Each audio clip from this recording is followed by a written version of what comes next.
Welcome to the Home Builder Digital Marketing Podcast. Over 90% of today's home buyers start their buyer journey online. Here we talk with not only industry experts, but also your fellow home builder marketers to learn how you can succeed in our incredibly competitive digital world. And now, here are your hosts, Greg Bray and Kevin Weitzel. Hello, everybody, and welcome to today's episode of the Home Builder Digital Marketing Podcast. I'm Greg Bray with Blue Tangerine. And I'm Kevin Weitzel with Zonda and Livable. And we are excited today to have joining us on the show, Christine Vangsness. Christine is the marketing director at Dabbert Custom Homes. Welcome, Christine. Thanks for being with us today. Yes, thank you guys so much for having me. Well, Christine, why don't we start out by just getting to know you a little bit. Tell us a little bit about yourself and some of the things you've been working on. Awesome. Well, we are up in Fargo, North Dakota. And if you ever have met someone from Fargo, North Dakota, they will always leave an impression on you. Everywhere I go, they always say North Dakota, and it's such a conversation starter. And it's really fun because we are up in the upper Midwest and we are doing everything that everybody else is doing around the world. I am with Dabbert Custom Homes and I've been with them for about 8 months now, but I've been in the home building and real estate industry for over 6.5 years. We have seen a lot of the same things as our region has seen. But before we get all into that, the question was a little bit about myself. So I am a mother of 2 boys. And they play hockey, 13 and 10. So I am on the go all the time. I'm really blessed to be in an industry where I can work from a lot of different places. I formerly was from South Dakota, so I moved up north. And don't ask me why, because it's a lot colder. It's at least 20 degrees colder here in North Dakota than in South Dakota. But I really had a passion for design. I wanted to be the one working on the projects, and I wanted to be the creator of them. Believe it or not, back in my day, as we like to say, I'm a lot older than people think. They didn't have anything called like graphic design or Photoshop in school that they taught us. And I didn't really know what it was called. So I found a community school up here in Minnesota, and I have an associate's degree in graphic design technology. My passion for the love of the industry and being a storyteller and a creator and really just that visionary has brought me to the marketing directing role that I'm in today. So it's been very exciting, this path and journey that takes you through so many different avenues. Before we jump into all that, we can't talk about the home building industry, your job, or your kids. We want to know one factoid about you, something interesting about you that people will learn about on our podcast.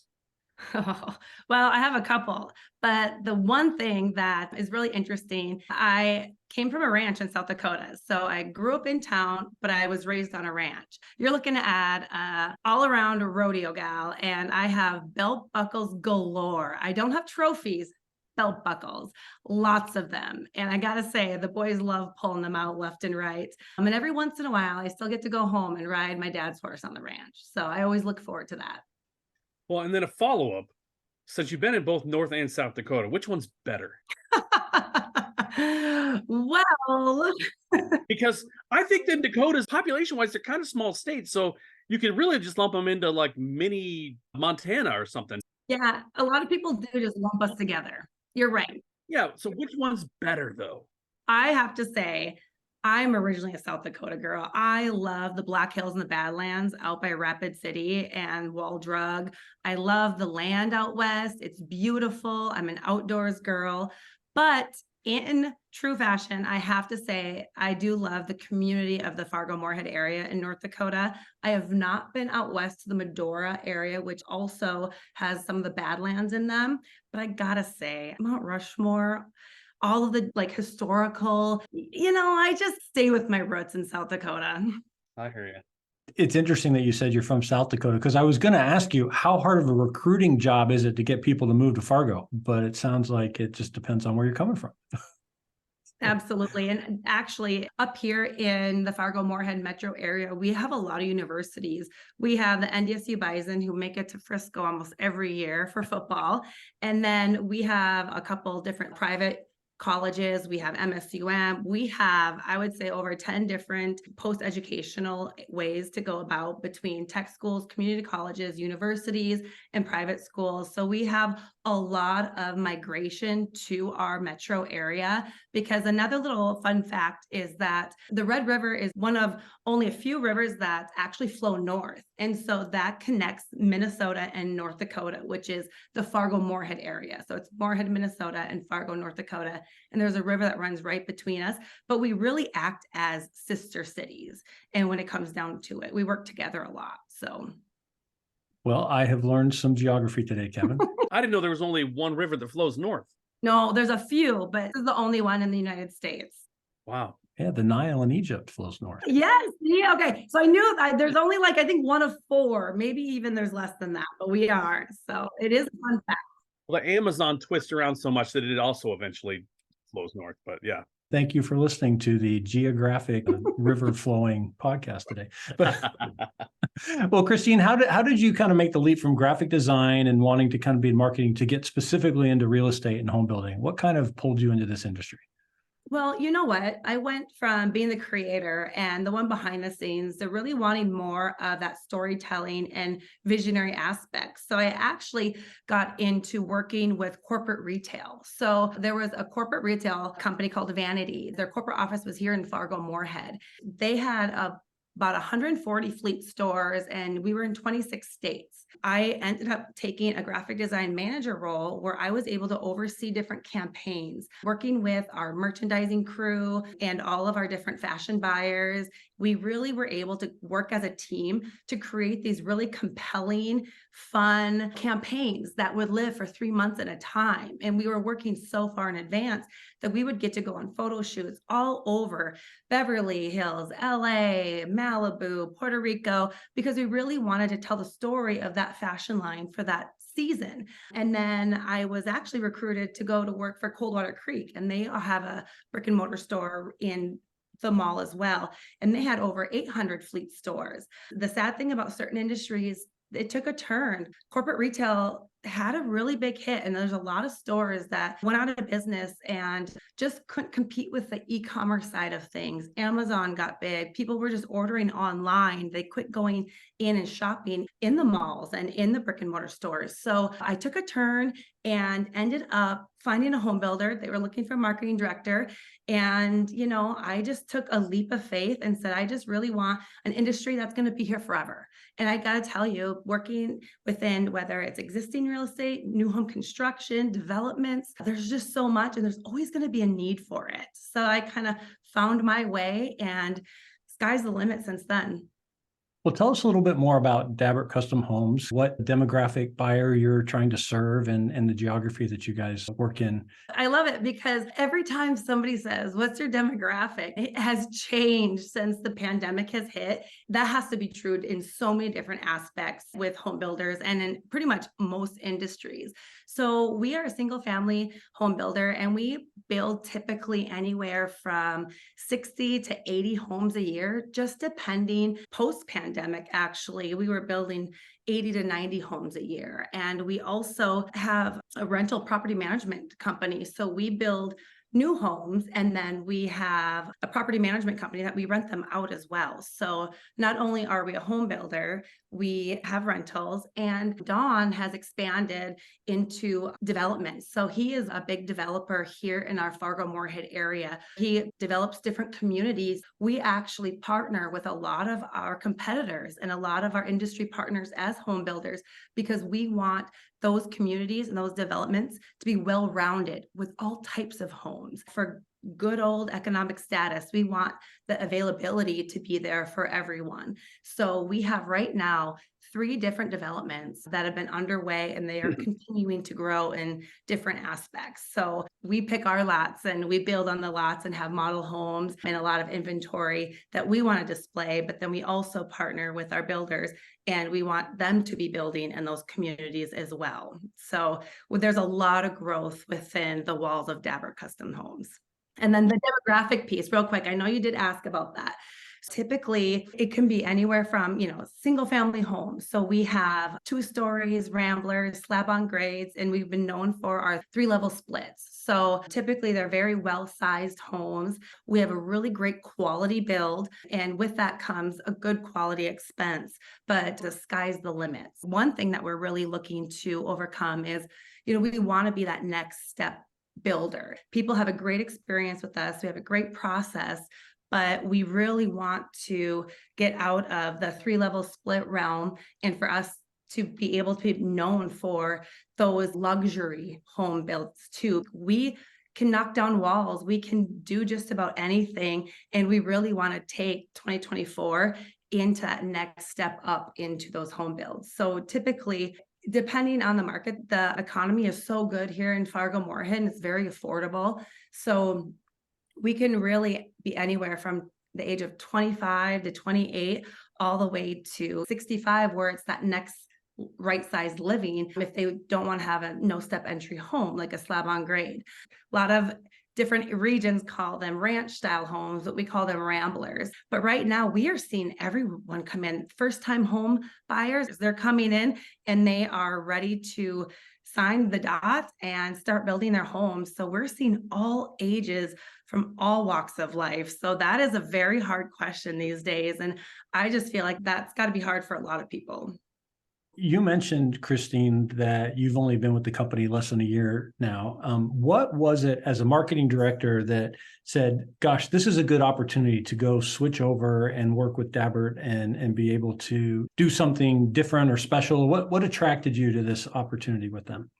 Well, again, just staying within the industry, and you get to know all of your builder partners. You know, a lot of us are friends and a lot of us know each other just from all the different association gatherings and chamber events and just working together.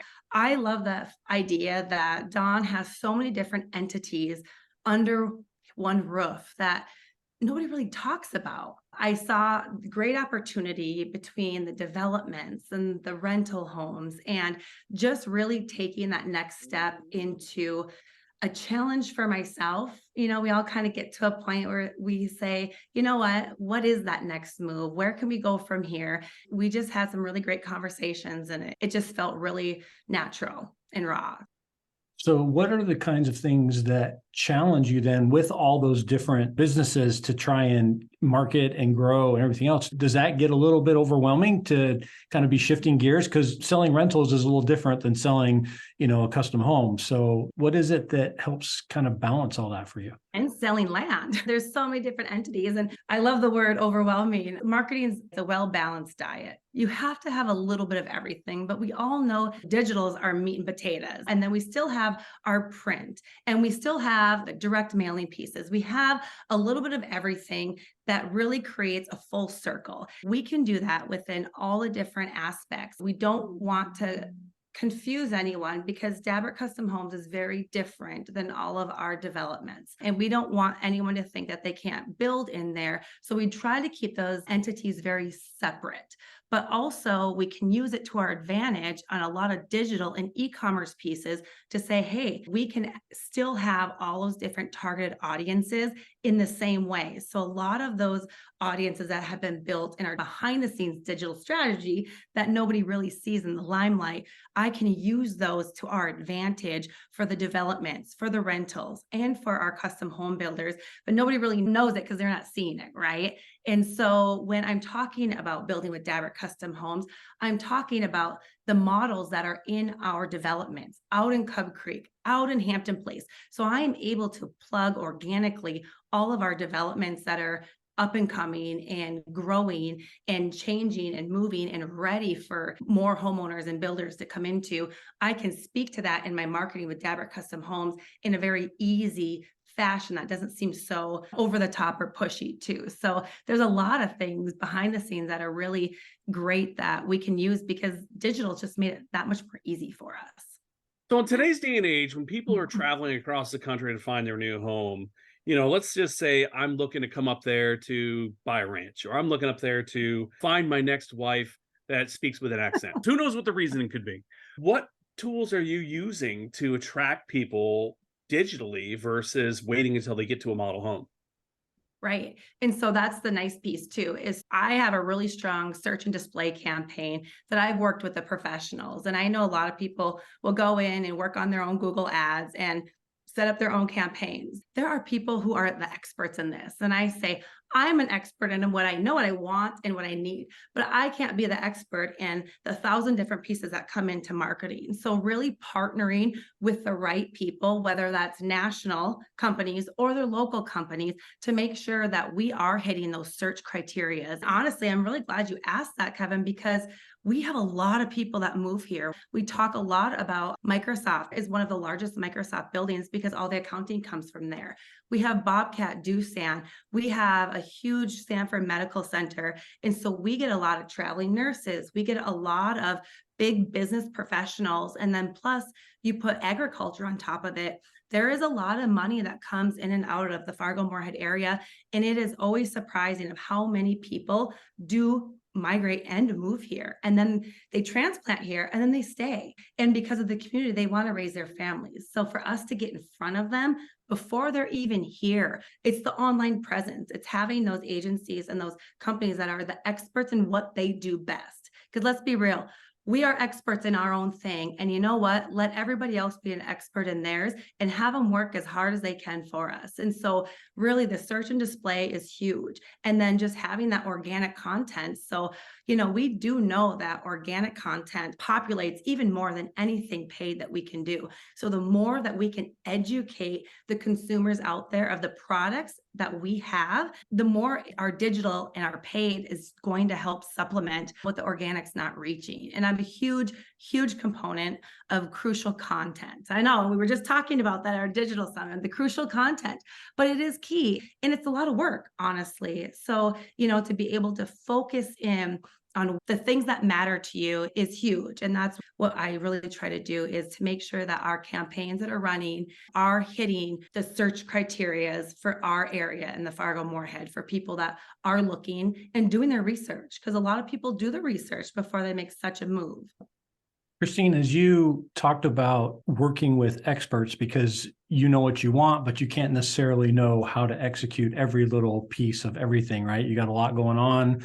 I'm assuming that you don't have 100 minions running around to do your bidding. How do you go about evaluating those partners? What are some of the things that you look for in a partner that helps you say, oh, I want to work with them or not with these other folks? Absolutely. Well, I'm such a energy person that I love human connection. If I can build trust with somebody, they will earn my business, because if I can have a real conversation, it's not a selling point. We can just hit it off and I build this trust with them. That is huge for me. But I do work with national companies, and I've worked with national digital companies. I've worked on our search and displays. Right now, I'm working with one of our partners over at Outhouse to work on our interactive floor plans, because they're the experts in that. So that is who I want to give my business to, and they've been nothing but phenomenal. Locally, I'm working with a digital company, and that's all they do. My biggest thing is it's very frustrating that I have 8 other media partners that I am working with them in what they do best: TV, radio, print. But they all have a digital component, because everybody seems to have a digital package and they can do all this and they can do all these things, but it's not their niche. It's not worth risking my company and my decisions on something that is not their niche. So trust and leave it to the experts. And we all know who those experts are after talking to them for a little bit. It's interesting that you talk about, though, actually going with multiple partners for all of these different segments or niches or tasks that you need done. Whereas some people want to go with the one agency that says they can do it all and be able to deal with that. So obviously, when you go with multiple, you've got more management and overhead and some of those things to deal with, of keeping it all straight and, herding the cats, shall we say, to keep it all moving forward, versus having just one place to go. But it sounds like you're pretty confident that in today's world, it's really hard for one agency to know everything. Has that been your experience, that people want to tell you they know everything when they really don't? Or how have you kind of run into that? I just think, I know there are some agencies that, let's say they're media buying agencies, and they'll help you keep all your ducks in a row, but then they're still outsourcing everything. I don't want to pay someone else to just outsource everything, right? So I want to work with the people who are outsourcing, because guess what? I want them to be reporting to me. I want to hear it from the horse's mouth. I want to have those relationships.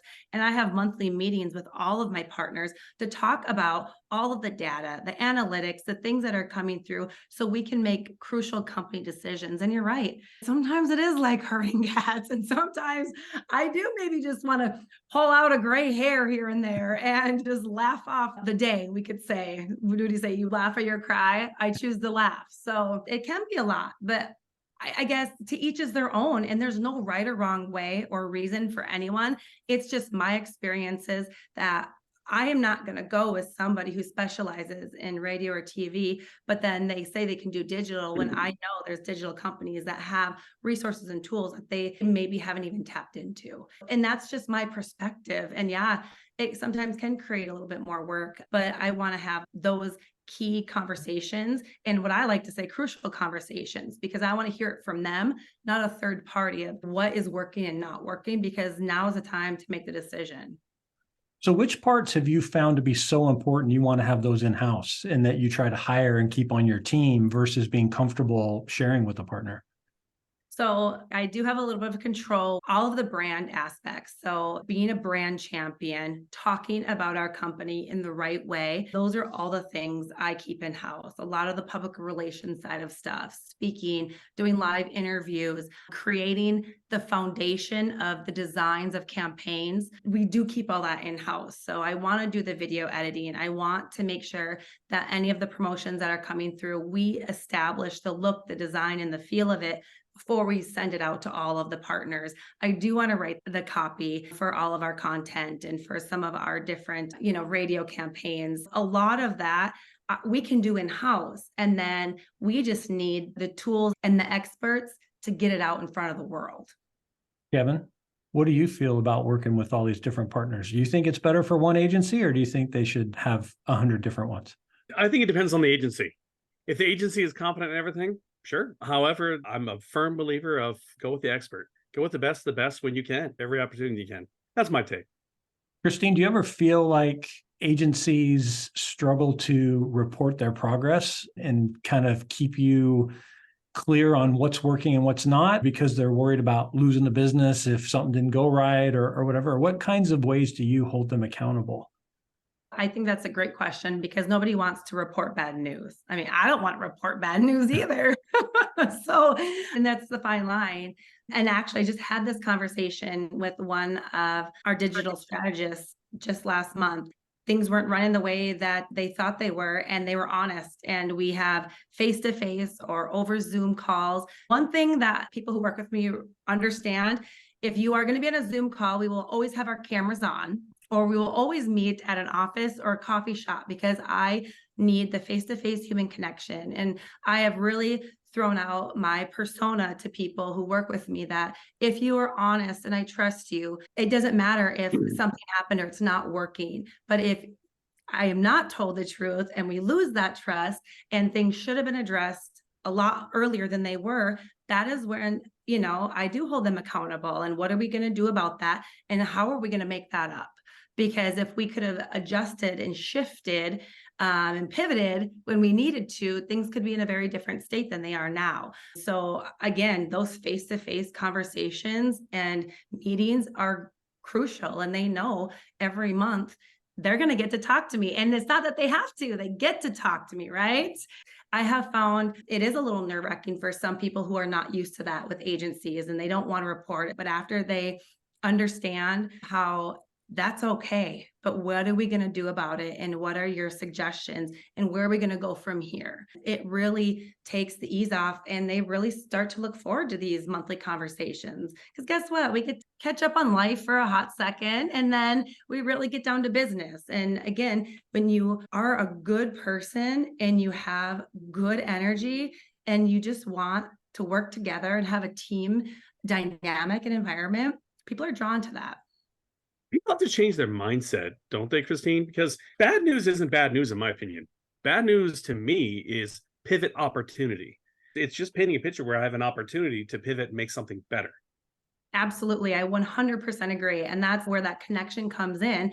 Don't be scared to talk about the hard thing, because those are the things, guess what, we have to talk about to be better. So I 100% agree. Marketing at the end of the day is about experimenting and trying things, which means that some of them will not work. And we can all attest that that's happened, right? Well, Christine, what are some of the places that you look for inspiration and new ideas and new things to try and experiment with? Where do you go for thoughts and ideas? Well, as a natural creative, our brains are always moving, right? Everything that comes around us, it's like a squirrel that we're always looking. But to really get good insight, I really like to follow and make all the connections I can when I'm going to conferences. And those are the people that I follow and look to for inspiration. I reach out to them and ask them questions. What are you doing? What's changing in your world? And even bounce different ideas off of them. Keep a close eye on your competition, keep your friends close, but your enemies closer. This is the home building industry, and that's just natural. But I've made a lot of friends. I don't even call them colleagues throughout IBS and the Digital Marketing Summit I was just at back in October. What?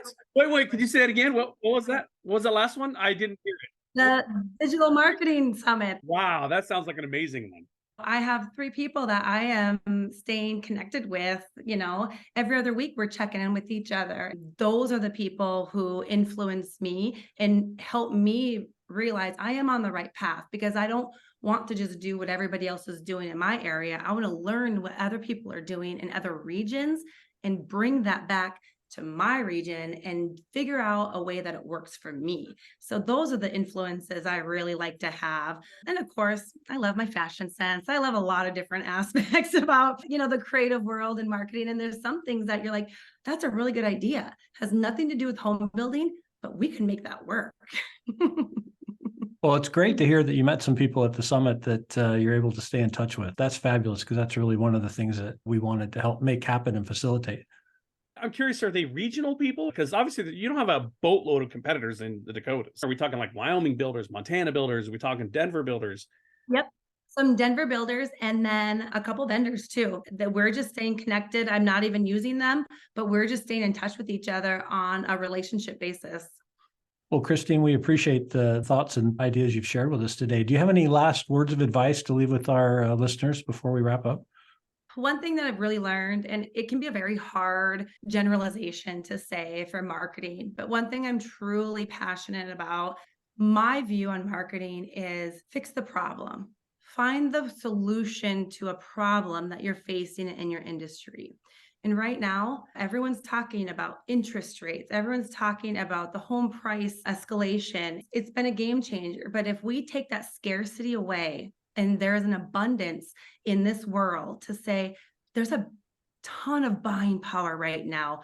Interest rates are still good. In 2006, I bought my first house at a 7% interest rate, and I thought we were golden because they were compared to 10% interest rates just a couple of years earlier. And so we just really need to re-educate ourselves and our consumers. All these buyers are waiting. They're waiting for the interest rates to go down. But guess what happens to our industry again when those interest rates go down? It becomes a saturated buyer's market because everybody is looking to buy or build. And now what? It becomes a seller's market and a home builder's market, because home prices will go up, because now you have competing offers. You have the lack of inventory for existing real estate, but abundance of buyers ready to buy. Good for us, because then they can just come over and build. But it does shift the economy when people don't look at it that way. It is a huge, huge opportunity to be building right now. And interest rates are good. We went ground robin with the exec team here, is that a lot of people are talking about the interest rate and their monthly payments. So we wanted to fix that and create a solution, and are offering our homeowners that we will be the ones to buy down their interest rate, that we will offer them a 3-to-1 buy down as long as they're qualifying, as long as they're pre-approved, and as long as their lender allows that type of financing. We will purchase that for them. That will save them tens of thousands of dollars in the next 4 years. That is the biggest thing. Find the problem and just create a solution. The biggest thing in marketing right now. Love it. Find the solution. There's so much education that can be talked about, and we just have to shift our mind frames. And like you said, Kevin, we'd have to shift the mindset. Home building and real estate, it's going to be here forever. And we are probably in our lifetime not going to see those rates again. So right now is the best time, because pretty soon when those rates come down, it's going to be a game changer for the industry again. Well, Christine, again, thank you for being with us. What's the best way for someone to connect with you if they want to get in touch? Well, absolutely. You can find me on LinkedIn, Christine Vangsness. I'm on LinkedIn. I'm on Facebook. You can email me at christine@dabberthomes.com. My door is always open to conversation and connection. Well, thank you, everybody, for listening today to the Home Builder Digital Marketing Podcast. I'm Greg Bray with Blue Tangerine. And I'm Kevin Weitzel with Zonda and Livable.